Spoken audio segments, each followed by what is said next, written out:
삼국 야담. 강변의 웃음소리. 동정호 남쪽 강변 마을에서는 보름달이 뜨는 밤이면 아이들을 일찍 재웠습니다. 어른들은 문단속을 했고 창문을 천으로 가렸습니다. 아이 이름도 함부로 부르지 않았습니다. 강가의 여자가 들을 수 있다고 했기 때문입니다. 사람들은 그녀를 귀자모신이라 불렀습니다. 흰 삼배옷을 입은 여자, 젖은 머리카락을 늘어뜨린 채 강변을 걷는 여자. 그녀는 아주 조용한 목소리로 아이 이름을 부른다고 했습니다. 그 목소리를 들은 아이는 밤중에 혼자 강으로 걸어간다고 했습니다. 아침이 되면 빈 이불만 남았습니다. 신발은 늘 강가에 가지런히 놓여 있었다고 합니다. 하지만 이상한 이야기도 있었습니다. 살아 돌아온 아이들이 있었다는 것. 그 아이들은 울지도 않았고 무서워하지도 않았습니다. 오히려 멍한 얼굴로 이상한 말을 했습니다. 그 아주머니는 계속 울고 있었어요. 그 말을 한 아이는 그날 밤부터 창문 밖 강쪽만 바라보기 시작했습니다. 풍년은 귀신 이야기를 믿지 않는 사람이었습니다. 현청 조사관이었던 그는 사람들이 두려워하는 이야기 대부분이 결국 인간의 짓이라고 생각했습니다. 지난 3년 동안 이 마을에서 사라진 아이는 13. 하지만 시체는 하나도 나오지 않았습니다. 풍년은 그 점이 이상했습니다. 귀신이 데려갔다면 흔적이 남아야 하지. 그는 강변 근처 객점에 머물렀습니다. 객점 노파는 밤이 되면 창문을 열지 말라고 경고했습니다. 달뜬 강은 보면 안 됩니다. 풍년은 웃으며 창문을 열었습니다. 강바람이 들어왔습니다. 갈대가 흔들렸습니다. 달빛이 강 위에 길게 번졌습니다. 그리고 강가에 흰 옷 여자가 서 있었습니다. 젖은 긴 머리카락, 가느다란 어깨. 그녀는 등을 보인 채 가만히 강물을 바라보고 있었습니다. 아주 조금, 정말 아주 조금. 그 어깨가 흔들리고 있었습니다. 울고 있는 것처럼. 풍년은 자리에서 일어났습니다. 그 순간 여자가 천천히 고개를 돌리기 시작했습니다. 풍년은 등불을 들고 강변으로 내려갔습니다. 갈대는 허리 높이까지 자라 있었고 밤바람이 불 때마다 낮게 스치는 소리를 냈습니다. 하지만 강가에는 아무도 없었습니다. 흰옷 여자도, 발소리도, 물결 흔적조차 없었습니다. 풍년은 주변을 살폈습니다. 그리고 진흙 위에 남겨진 발자국을 발견했습니다. 작고 또렷한 맨발 자국. 강 쪽으로 이어져 있었습니다. 그런데 이상한 점이 있었습니다. 젖은 흔적이 없었습니다. 마치 물 밖으로 나온 것이 아니라 처음부터 물 위를 걸어온 것처럼. 풍년은 말없이 발자국을 따라갔습니다. 강 가까이 다가갔을 때였습니다. 아주 희미한 목소리가 들렸습니다. 아이 이름 같았습니다. 낮고 부드러운 목소리. 화를 내는 소리가 아니었습니다. 오히려 아이를 달래는 목소리에 가까웠습니다. 풍년은 자신도 모르게 걸음을 멈췄습니다. 그 순간 갈대 저편에서 작은 그림자가 움직였습니다. 어린아이였습니다. 아이는 맨발로 강 쪽을 향해 걸어가고 있었습니다. 멍한 얼굴로 마치 누군가를 따라가는 것처럼. 다음 날 아침 풍년은 마을 노인들을 찾아갔습니다. 노인들은 강가 이야기를 꺼리는 눈치였습니다. 하지만 귀자모신의 이름이 나오자 한 노인이 낮게 입을 열었습니다. 원래는 사람이었어. 그 말에 방 안이 조용해졌습니다. 노인은 강 건너 폐가를 가리켰습니다. 사시성을 가진 여자. 남편은 홍수로 죽었고 그 뒤 역병이 마을을 덮쳤다고 했습니다. 9아이가 차례로 죽었습니다. 마지막 아이는 셋이었다고 했습니다. 그 아이가 죽은 날 밤 여자는 강으로 걸어 들어갔습니다. 그 뒤부터였다고 합니다. 보름달 밤마다 강가에 흰 여자가 나타난 것은 풍년은 그날 오후 폐가를 찾아갔습니다. 지붕은 무너져 있었고 벽에는 오래된 부적이 수십 장 붙어 있었습니다. 안방에는 먼지가 두껍게 쌓여 있었습니다. 그런데 구석 한 자리만 누군가 앉아 있던 것처럼 깨끗했습니다. 그 자리 위에는 작은 아이 신발 한 켤레가 놓여 있었습니다. 낡고 해져 있었지만 이상할 정도로 조심스럽게 놓여 있었습니다. 풍년은 폐가를 나오는 길에 강가절에서 지내는 노승을 찾아갔습니다. 노승은 귀자 모신 이야기를 듣자 오래 침묵했습니다. 그리고 작은 등잔에 불을 붙였습니다. 원래 귀자 모씨는 아이를 데려가는 존재였네. 풍년은 눈썹을 찌푸렸습니다. 노승은 낮은 목소리로 말을 이었습니다. 굶주린 야차였지. 아이 울음소리를 따라다니며 아이를 빼앗았다고 했네. 등잔불이 흔들렸습니다. 하지만 자기 아이를 잃은 뒤 미쳐버렸다고 하지. 풍년은 잠시 말을 잃었습니다. 노승은 창밖강을 바라보았습니다. 아이를 사랑하는 마음과 아이를 빼앗고 싶은 마음은 가끔 아주 가까운 곳에 있네. 풍년은 불쾌한 표정을 지었습니다. 그건 사랑이 아니라 집착 아닙니까? 노승은 대답하지 않았습니다. 대신 조용히 말했습니다. 너무 오래 혼자 울면 사람은 사람 모습으로 남기 어렵네.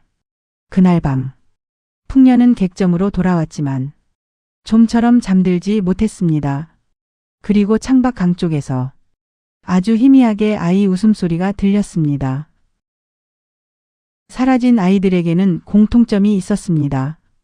시체가 없었습니다. 강에 빠졌다면 어딘가 떠올라야 했습니다. 하지만 아이들은 흔적 없이 사라졌습니다. 풍년은 그 점이 계속 마음에 걸렸습니다. 사흘째 되던 날, 하류 어촌에서 이상한 이야기를 들었습니다. 강 한가운데 갈대섬이 있는데 밤마다 그쪽에서 아이 웃음소리가 들린다는 것이었습니다. 바람소리겠지. 풍녀가 그렇게 말하자 늙은 어부가 천천히 고개를 저었습니다. 웃음소리는 바람하고 달라. 그날 밤 풍년은 작은 배를 빌렸습니다. 갈대밭은 미로처럼 이어져 있었습니다. 달비조차 안쪽까지 들어오지 못했습니다. 젖은 갈대 잎이 배 옆을 스치는 소리를 냈습니다. 얼마나 들어갔는지 알 수 없을 때쯤 갑자기 갈대가 끝났습니다. 섬이 나타났습니다. 작은 모래섬이었습니다.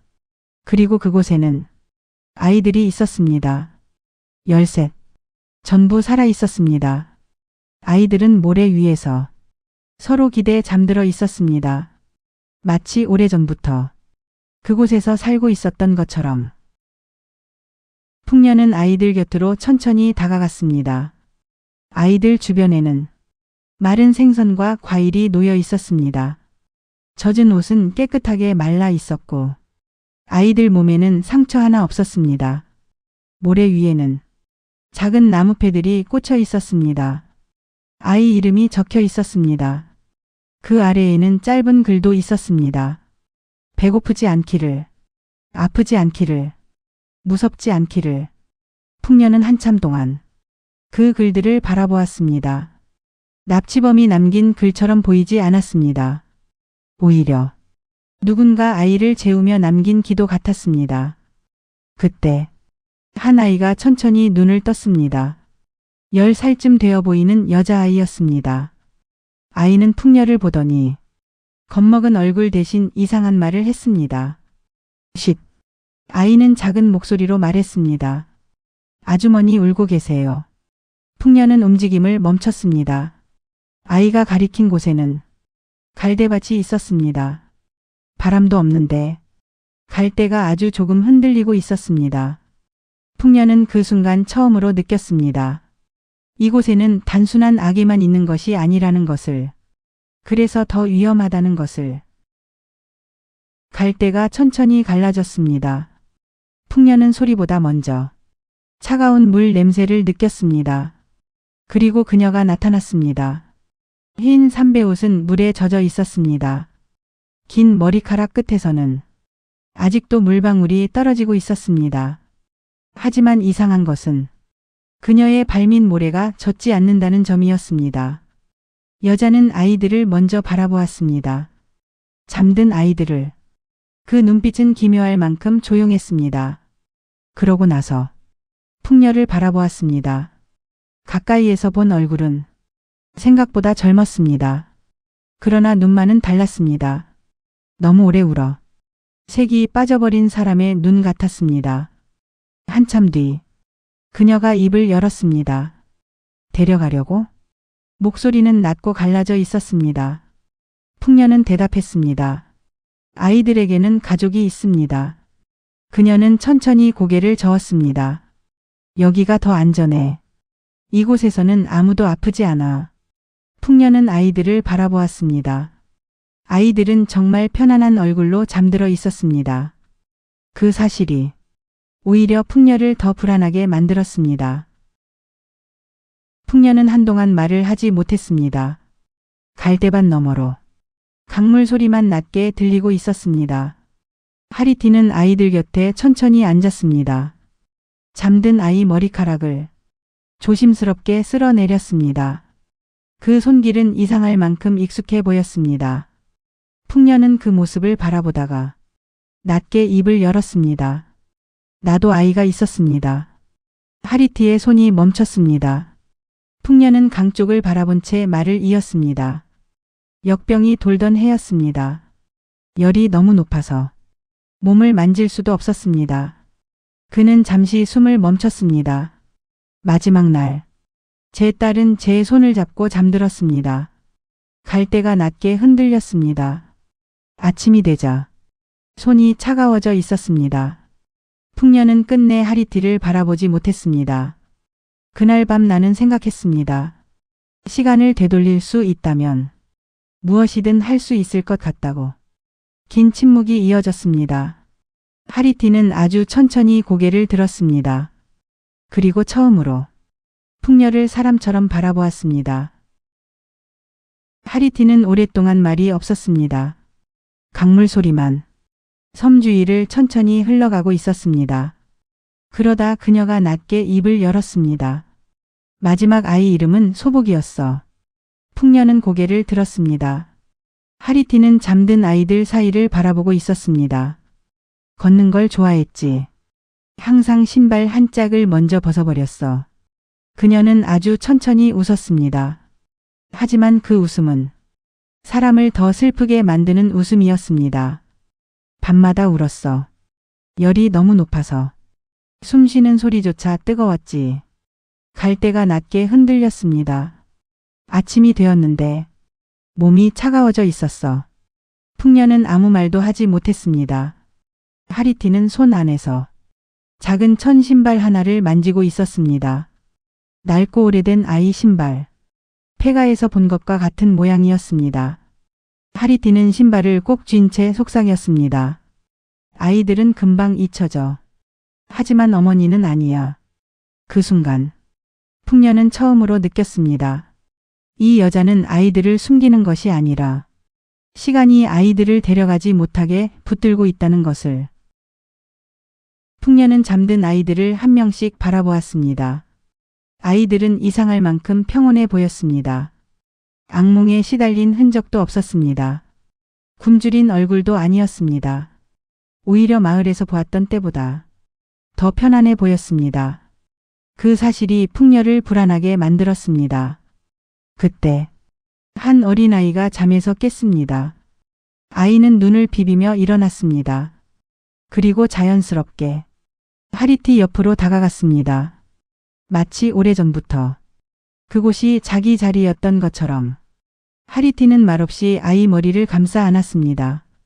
아이는 그녀 품에 기대 다시 잠들기 시작했습니다. 풍녀는 그 장면을 보며 천천히 입을 열었습니다.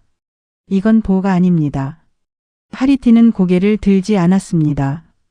풍녀는 낮게 말을 이었습니다. 아이들은 살아있는 사람들입니다. 누군가는 저 아이들을 기다리고 있습니다. 잠시 뒤 하리티가 아주 조용히 말했습니다. 기다리는 사람은 결국 모두 잃어. 풍녀는 그 말을 듣는 순간 이 여자가 아이를 사랑하는 만큼 세상을 믿지 못하게 되었다는 것을 깨달았습니다. 새벽이 가까워지고 있었습니다. 강 위 안개가 천천히 옅어지고 멀리서 새 울음소리가 들리기 시작했습니다. 풍년은 아이들을 바라보았습니다. 이대로 시간이 지나면 마을 사람들은 더 미쳐갈 것이 분명했습니다. 아이를 잃은 부모들은 계속 강가를 떠돌게 될 것이었습니다. 풍년은 조용히 입을 열었습니다. 아이들을 돌려보내야 합니다. 하리티는 아무 대답도 하지 않았습니다. 풍년은 말을 이었습니다. 당신은 저 아이들을 사랑하고 있습니다. 하지만 풍년은 잠시 숨을 골랐습니다. 죽지 않게 하는 것과 살게 하는 것은 다릅니다. 갈대가 낮게 흔들렸습니다. 하리티의 손끝이 아주 조금 떨렸습니다. 풍년은 처음으로 그녀를 똑바로 바라보았습니다. 기억은 붙들 수 있습니다. 하지만 살아있는 아이를 시간 속에 숨겨둘 수는 없습니다. 긴 침묵이 이어졌습니다. 하리티는 잠든 아이들을 바라보았습니다. 그리고 아주 천천히 아이들 쪽으로 손을 뻗었다가 멈췄습니다. 마치 처음으로 놓아야 한다는 말을 이해한 사람처럼. 아이들을 데리고 돌아오기 전 풍년은 다시 강가 절을 찾았습니다. 밤새 비가 내린 듯 절 마당 돌바닥은 축축하게 젖어 있었습니다. 처마 끝에서는 아직도 빗물이 천천히 떨어지고 있었습니다. 노승은 작은 등잔 앞에 앉아 있었습니다. 풍년은 한동안 아무 말도 하지 않았습니다.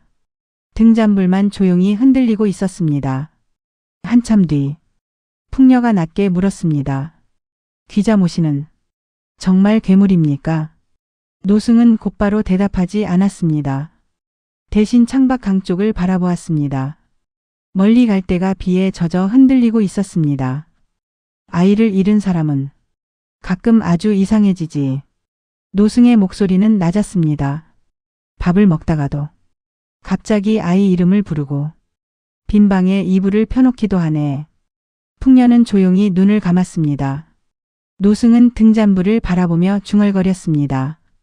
너무 오래 울면 사람은 자기 마음 안에서 길을 잃어버리지. 잠시 뒤 풍녀가 아주 작게 물었습니다. 그 여자를 죽이면 정말 끝나는 겁니까? 빗물이 처마 끝에서 떨어졌습니다. 노승은 끝내 대답하지 않았습니다. 아이들이 돌아온 날 마을은 울음소리로 가득했습니다. 부모들은 아이를 끌어안은 채 한참 동안 놓지 못했습니다. 어떤 사람은 무릎을 꿇고 울었고 어떤 사람은 아이 얼굴을 계속 만졌습니다. 하지만 이상한 점이 있었습니다. 돌아온 아이들 모두 강가 이야기를 거의 하지 않았습니다. 누가 데려갔는지도 섬에서 무엇을 했는지도 아이들은 자세히 말하지 않았습니다. 다만 한 가지 말만 반복했습니다. 아주머니는 나쁜 사람이 아니에요. 그 말을 들을 때마다 마을 사람들 얼굴은 더 굳어졌습니다. 풍년은 그 모습을 멀리서 바라보고 있었습니다. 누군가는 이제 귀자무신을 잡아야 한다고 말했고 누군가는 강을 막아야 한다고 말했습니다. 하지만 풍년은 아무 말도 하지 않았습니다. 그날 밤 그는 혼자 강가를 걸었습니다. 안개는 거의 사라져 있었습니다. 달빛 아래 강물만 조용히 흐르고 있었습니다. 풍년은 한참 동안 아무도 없는 강변을 바라보았습니다. 그리고 아주 작은 목소리로 중얼거렸습니다. 당신은 결국 아이들을 놓아준 건가? 바람이 갈대를 스쳤습니다. 하지만 이번에는 아이 웃음소리가 들리지 않았습니다. 아이들이 돌아온 뒤에도 보름달 밤이면 강가는 이상하게 조용해졌습니다. 사람들은 여전히 해가 지기 전 문을 닫았습니다. 하지만 시간이 지나자 조금씩 이상한 일이 생기기 시작했습니다. 누군가 밤마다 강가에 작은 물건을 두고 갔습니다. 처음에는 아이 신발 한 켤레, 그 다음에는 따뜻한 죽 한 그릇, 며칠 뒤에는 작은 인형 하나가 놓여 있었습니다. 사람들은 서로 모른 척했지만 풍년은 알고 있었습니다. 아이를 잃은 사람들이었습니다. 그들은 아무 말 없이 강가에 다녀갔습니다.